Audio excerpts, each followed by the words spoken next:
اعوذ باللہ من الشیطان الرجیم بسم اللہ الرحمن الرحیم۔ آج کی میری ویڈیو کا ٹاپک قرآن کا تعارف ہے۔ قرآن مقدس کتاب ہے جو اللہ تعالیٰ کی طرف سے نازل ہوئی اور یہ مسلمانوں کے لیے ہدایت کا سب سے بڑا ذریعہ ہے۔ قرآن کا آغاز سورۃ الفاتحہ سے ہوتا ہے اور اس میں 114 سورتیں ہیں۔ قرآن میں انسان کی زندگی کے تمام پہلوؤں کی رہنمائی کی گئی ہے، چاہے وہ عبادات ہوں یا معاملات، اخلاقیات ہوں یا اجتماعی مسائل۔ قرآن کا پیغام نہ صرف آخرت کے لیے ہے بلکہ دنیا میں بھی ہماری زندگی کے ہر پہلو کی رہنمائی فراہم کرتا ہے۔ اس کی تعلیمات ہماری روزمرہ کی زندگی پر گہرا اثر ڈالتی ہیں، خواہ وہ ہمارے معاشرتی تعلقات ہوں، ہمارے اخلاقی معیار ہوں یا ہمارے عادات و اعتقاد۔ قرآن کا انسان کے اخلاق اور روحانی اثر۔ قرآن کی پہلی اور سب سے اہم تعلیم انسان کے اخلاق کو بہتر بنانا ہے۔ قرآن میں اللہ تعالیٰ نے ہمیں اپنے اخلاق کو بلند کرنے کی تعلیم دی ہے تاکہ ہم معاشرتی تعلقات میں ایمانداری، سچائی اور انصاف کو فروغ دے سکیں۔ ایمان کی پختگی۔ قرآن ہمیں ایمان کی پختگی کی اہمیت سکھاتا ہے، وہ ایمان جو صرف دل کی حالت میں نہیں بلکہ عمل سے بھی ظاہر ہو۔ قرآن میں انصاف کو انتہائی اہمیت دی گئی ہے۔ ہم جہاں بھی ہوں، قرآن ہمیں بتاتا ہے کہ ہم پر ہر صورت میں انصاف کریں، چاہے اس میں ہمارا ذاتی مفاد ہو یا نہ ہو۔ قرآن نے انسان کو سچ بولنے، جھوٹ سے بچنے، امانتداری، صبر، تحمل اور درگزر کی تعلیم دی ہے۔ یہ سب انسان کے اخلاقی معیار کو بلند کرتے ہیں اور اسے معاشرتی زندگی میں کامیاب بناتے ہیں۔ قرآن کی تعلیمات نہ صرف فرد کے اخلاقی معیار کو بہتر بناتی ہیں بلکہ یہ پورے معاشرتی نظام کو بھی متاثر کرتی ہیں۔ قرآن میں خاوند اور بیوی کے تعلقات کی اہمیت پر زور دیا گیا ہے۔ دونوں کو ایک دوسرے کے حقوق کی پاسداری کرنے کی تاکید کی گئی ہے اور محبت، احترام اور تعاون پر مبنی تعلقات کی بنیاد پر رکھی گئی ہے۔ قرآن میں ماں باپ کے ساتھ حسن و سلوک کی اہمیت پر زور دیا گیا ہے۔ اللہ تعالیٰ نے اپنی رضا کی سب سے بڑی وجہ ماں باپ کے ساتھ اچھے سلوک کو قرار دیا ہے۔ قرآن نے یتیموں کی کفالت اور ان کے حقوق کی حفاظت کی اہمیت پر بھی زور دیا ہے۔ یتیموں کے ساتھ حسن و سلوک اور ان کے حقوق کا احترام کرنا ہر مسلمان پر فرض ہے۔ قرآن میں دوسرے انسانوں کی مدد کرنے اور ان کے ساتھ تعاون کرنے کی تعلیم دی گئی ہے۔ غربت اور محتاجی کی حالت میں لوگوں کی مدد کرنا، ان کے ساتھ خیرات کرنا اور ضرورت مندوں کی خدمت کرنا بہت بڑی عبادت سمجھا جاتا ہے۔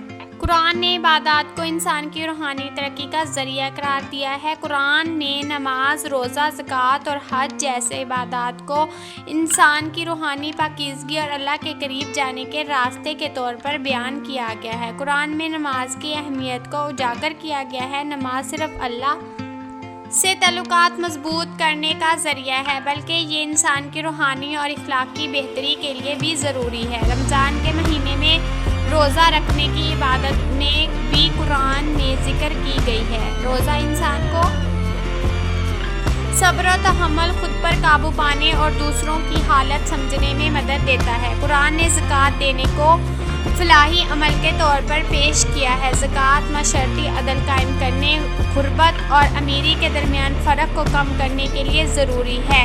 حج ایک عبادت ہے جو ہر صاحب استطاعت مسلمان پر زندگی میں ایک بار فرض ہے۔ قرآن میں حج کی عبادت کو دنیا بھر کے مسلمانوں کے لیے ایک اجتماعی اور روحانی ترقی کا وسیلہ قرار دیا گیا ہے۔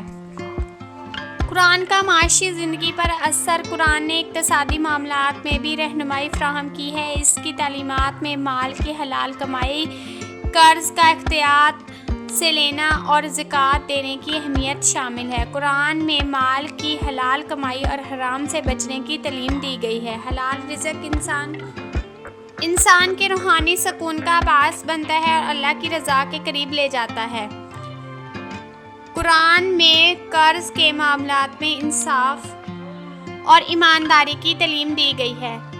قرض کا لین دین بغیر کسی زیادتی اور دھوکے دھڑی کے ہونا چاہیے اور اس کی ادائیگی میں تاخیر نہیں کرنی چاہیے۔ قرآن نے زکوٰۃ کو مال کا ایک حصہ قرار دیا ہے جو کہ ہر مسلمان پر فرض ہے۔ زکوٰۃ دینے سے نہ صرف غریبوں کی مدد ہوتی بلکہ مال کی پاکیزگی بھی حاصل ہوتی ہے۔ قرآن نے علم کے حصول اور تعلیم کی اہمیت پر بھی زور دیا ہے۔ تعلیم انسان کی عقل و فہم کو بڑھاتی ہے اور اسے اپنی ذمہ داریوں کا شعور دلاتی ہے۔ قرآن میں علم کا طلب کرنے کی بڑی اہمیت دی گئی ہے۔ اللہ تعالیٰ نے قرآن کے پہلے ہی لفظ میں اقرا یعنی پڑھنے کا حکم دیا ہے جو کہ علم کی اہمیت کو قرآن نے علم کی بنیاد پر زندگی گزارنے کی تعلیم دی ہے۔ کسی بھی مسئلے کو حل کرنے کے لیے فہم اور دانش کی ضرورت ہوتی ہے جو قرآن کی تعلیم سے حاصل کی جا سکتی ہے۔ قرآن میں علم کو انسان کی فلاحی اور کامیابی کا ذریعہ بتایا گیا ہے۔ علم انسان کو نہ صرف روحانی طور پر بہتر بناتا ہے بلکہ اسے معاشرتی ترقی کے لیے بھی تیار کرتا ہے۔ دوستو، آج کی میری ویڈیو کا مقصد یہ ہے کہ قرآن ہمیں ہر قسم کی تعلیم دیتا ہے۔ قرآن میں ہم سیاسی معاملات کے متعلق بھی اپنی زندگیوں کو چھان سکتے ہیں، روحانی معاملات کے متعلق بھی اپنی زندگیوں کو رکھ سکتے ہیں، یعنی قرآن میں ہر چیز کے متعلق ہمیں بتایا گیا ہے۔ قرآن ایسی کتاب ہے جو کہ ہماری ہر طرح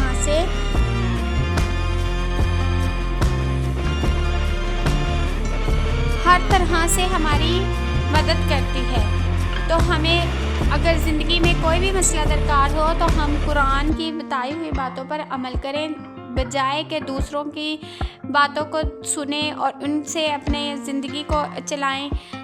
تو اس سے بہتر یہ ہے کہ ہم قرآن کو اپنے آگے رکھیں اور اس میں اپنی زندگی کے کسی بھی مسئلے کے متعلق حل نکالیں۔ اللہ تعالیٰ نے ہماری فلاح اور روحانیت کے لیے ہمیں اتنی مقدس ترین کتاب دی ہے جس میں ہم اپنی زندگی کو جس سے ہم پرسکون اور بہتر بنا سکتے ہیں، جس کے ذریعے ہم اپنی دنیا اور آخرت کو بہتر بنا سکتے ہیں۔ اللہ تعالیٰ مجھے اور آپ کو نیک کام کرنے اور نیک عمل کرنے کی توفیق عطا فرمائے، آمین۔